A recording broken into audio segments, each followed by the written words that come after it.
यकीन करूं। किराए के पार्टनर को लाइफ पार्टनर बनाने से राज खुलने का डर था।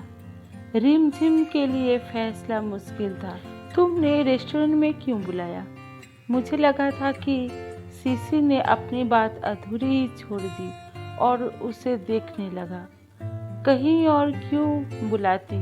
यहीं बैठेंगे। तो बताओ मुझे क्या करना होगा? आखिर इस समय मैं तुम्हारी सेवा में उपस्थित हूँ। मेरे कुछ घंटों का तुमने किराया दिया है। मैंने सोचा था कि तुम जब पैसे खर्च कर ही रही हो तो जरूर किसी एकांत जगह या होटल में मिलना चाहोगी। सीसी की स्पष्टता से रिमझिम चौंकी। अवश्य, पर उसे अच्छी लगी।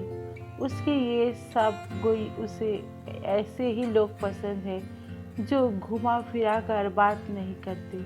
पिछले दिनों उसने एक ऐप का विज्ञापन फेसबुक पर देखा था। उसे डाउनलोड किया तो पता लगा कि उसके माध्यम से एक पार्टनर घंटों के हिसाब से किराए पर लिया जा सकता है। पैसे की कमी तो है नहीं। उसके पास एक लौती संतान है, इसलिए प्यार और समय। बेशक उसके मम्मी पापा ने उसे ना दिया हो, पर पैसा खुलकर खर्च करने की आज़ादी जरूर दी। एक ही शहर में रहते हैं वे भी। वो कॉलेज हॉस्टल में रह रही है ताकि अपने अकेलेपन को भर सके। कम से कम हॉस्टल का शोर उसे घर की सन्नाटे की भयावहता से तो बचा लेती है, पर अपने भीतर चल रहे शोर को वो कैसे शांत करे? किससे कहे अपनी बात? ऐसी कुछ गंभीर बात नहीं है, लेकिन वो चाहती है कि उसकी बेसिर पैर की बात जो बरसों से उसके अंदर जमी हुई है कोई सुने, वो भी पूरी एकाग्रता से। उसे जज किया बिना, उसे सलाह दिया बिना, उस पर अपनी राय थोपे बिना। वरना फ्रेंड्स तो 2 मिनट रुक कर अगर सुन भी लेती है तो या तो बुरा सा मुंह बना लेती है या हंसने लगती है, नहीं तो सीधे सीधे कह देती है यू और ए गॉन कैस रिमझिम। पता नहीं जिंदगी से क्या चाहती हो जो तुम खुश नहीं हो पाती। हमारे पास इतना पैसा होता तो ऐश की जिंदगी जीती। दूसरी कहती एंजॉय कर लाइफ और चिल मार। लेकिन वो इन दिनों लगातार डिप्रेशन में जा रही है। अंदर जो है उसे बाहर लाना चाहती है। इसलिए उस दिन पार्टनर वाला आइडिया बड़ा सही लगा उसे। तुम्हें सिर्फ मुझे सुनना होगा, पर उससे पहले जो तुम्हें पसंद है वो खाने के लिए मांगवा लो। पेमेंट मुझे करनी है, इसलिए जो चाहे खा सकते हो बिना डिश का प्राइस देखे। सीसी मुस्कुराया। उसने बस पिज़्ज़ा ऑर्डर किया। रिमझिम लगातार खाई जा रही थी। पहले उसने पिज़्ज़ा मंगवाया, फिर बर्गर, फिर बोली मीठा खाने का मन है तो आइसक्रीम, कप केक और पेस्ट्री ऑर्डर कर दी। फिर कटलेट खा गई 1 प्लेट। कोई इतना कैसे खा सकता है? सीसी मन ही मन सोचता रहा। हैरान मत हो, डिप्रेशन में बहुत खाती हो। नमकीन, मीठा, तीखा सब एक साथ खाने की क्रेविंग होती है, तभी तो वजन बढ़ रहा है। तुम मीठा नहीं खाते? मुझे मीठा पसंद नहीं है। उसके बाद मिल्क से पीते हुए वो लगातार बोलती गई। सच में उन बातों का ना कोई सिर था ना अंत की। कोई भी बात सिलसिलेवार नहीं थी। मानो जो उसके अंदर था वो बस बाहर निकलना चाहती हो। सीसी उस पर नज़र गड़ाए बस उसे सुन रहा था। वो बोल रही थी, बस बोल रही थी, मानो बरसों से भीतर जमा लावा बाहर निकल रहा हो। बचपन की बातें, पापा के दोस्त द्वारा उसे गोदी में उठाने को बहाने यहाँ वहाँ छूना, मम्मी का नौकरी के बहाने अपने फ्रेंड्स के साथ देश विदेश घूमना, पापा का शराब पीना, घर में हमेशा होने वाली पार्टियाँ और बेशुमार पैसे जो उसे विरासत में मिला था। इतनी बिजी दुनिया में मैंने खुद को हमेशा अकेला पाया। मम्मी पापा को लगता था कि समय की कमी वो चीज़ों लाकर पूरे कर सकते हैं, इसलिए मेरा कमरा धीरे धीरे चीज़ों से इतना भर गया कि किसी जोकर की तरह लगने लगा। मैं वहाँ से भागकर हॉस्टल में रहने लगी। मैं चाहती थी कि कोई मेरी बात सुने। आई होप तुम मुझे जज नहीं करोगे। हम दोनों एक दूसरे के लिए अजनबी हैं। यही तक ही थी हमारी मुलाकात, लेकिन सच में बहुत लाइट फील कर रही हूँ।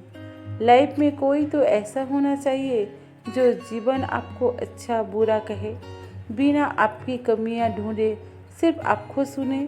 Thanks your time. मुझे इसके लिए तुमने किराया दिया है, शिशिर बोला, लेकिन तुम्हें देखकर नहीं लगता कि पैसों के लिए तुम ये काम कर रहे हो। तुम काफ़ी क्वालिफाइड लग रहे हो। मैं यकीन से कह सकती हूँ कि तुम पैसों के लिए तो यहाँ नहीं आए हो। खैर, इससे ज़्यादा मुझे जानना भी नहीं तुम्हारे बारे में। ये हमारी पहली और आखिरी मुलाकात है। रिमझिम की बात सुन शिशिर ने कोई जवाब नहीं दिया। तभी उसका फ़ोन बजा। जेब से फ़ोन निकलते हुए उसका पर्स नीचे जा गिरा और साथ ही उसका विजिटिंग कार्ड भी। रिमझिम ने देखा उसके नाम के नीचे लिखा था cheefartiststyle.com कंपनी। रेस्तोरां से बाहर निकलकर दोनों दो दिशाओं में मुड़ गए। एक हफ्ते बाद मम्मी पापा के बहुत जोर देने पर रिमझिम जब घर आई तो पता चला कि किसी लड़के से मिलवाने के लिए बुलाया है। वो भड़क उठी। मुझे शादी नहीं करनी है, वैसे भी पढ़ाई तो पूरी हो जाए। आप लोग मेरी ज़िंदगी का निर्णय कैसे ले सकते हैं? आज से पहले कितना सोचा है मेरे बारे में। माँ ने बोला मिल लो, वैसे भी लड़का ही आ रहा है। मम्मी ने उसके तेवर देख बस इतना ही कहा। रिमझिम जो हमेशा शांत और चुपचाप रहती थी, उसका इस तरह से चिल्लाना उन्हें हैरान कर रहा था। एकलौती बेटी की नाराज़गी पापा भी बर्दाश्त नहीं कर सकते थे। तेरे पापा के किसी पुराने फ्रेंड का लड़का है, उन्होंने ही रिश्ता सुझाया है। शादी करने की हमें भी जल्दी नहीं है, बस एक बार मिल ले, पसंद आए तो ठीक है, पापा ने कहा। इतना समझ लीजिए आप दोनों की आप मेरे साथ किसी तरह की ज़बरदस्ती नहीं कर सकते। शिशिर को ड्राइंग रूम में बैठा देख रिमझिम चौंकी और वो भी हैरान रह गया उससे देखकर। मैं इसे संजोग ही कहूँगा। दोनों जब कमरे में अकेले रह गए तो शिशिर बोला, मुझे नहीं पता कि मैं इसे खूबसूरत चांस समझूं या बिन बुलाई मुसीबत। आई होप तुम मुझे स्टॉक नहीं कर रहे हो। पहले किराए पर आकर मुझे मिलना और फिर आज घर धमक जाना। मैं नहीं जानता था कि तुम मुझे यहाँ मिलोगी। जहाँ तक किराए पर पार्टनर की बात है तो मैं एक आर्टिस्ट होने के साथ साथ जो कि तुम उसी दिन ही जान गई थी, मैं एक राइटर भी हूँ। मैं डिप्रेशन पर एक किताब लिख रहा हूँ। उसके लिए ही रिसर्च कर रहा हूँ कि किन कारणों से लोग डिप्रेशन का शिकार होते हैं। ऐसे ऐप्स पर ज़्यादातर वही लोग जाते हैं जिन्हें अकेलापन ज़रूरत से ज़्यादा सालने लगता है। बस समझ लो कि तुमसे मिलना मेरी स्टडी का एक ही हिस्सा था। रिमझिम के बारे में तो शिशिर पहले ही सब जान चुका था, इसीलिए उसके पास बताने को और कुछ नहीं था। मम्मी पापा ने पूछा भी उसे शिशिर कैसा लगा तो वो चुप ही रही और उसी समय हॉस्टल लौट गई। 2 दिन बाद रिमझिम को फ़ोन पर एक मैसेज मिला, मैं ज़िंदगी भर तुम्हारी बातें सुनने और मीठा खाने को तैयार हूँ। क्या तुम के पार्टनर को लाइफ पार्टनर बनाना पसंद करोगी?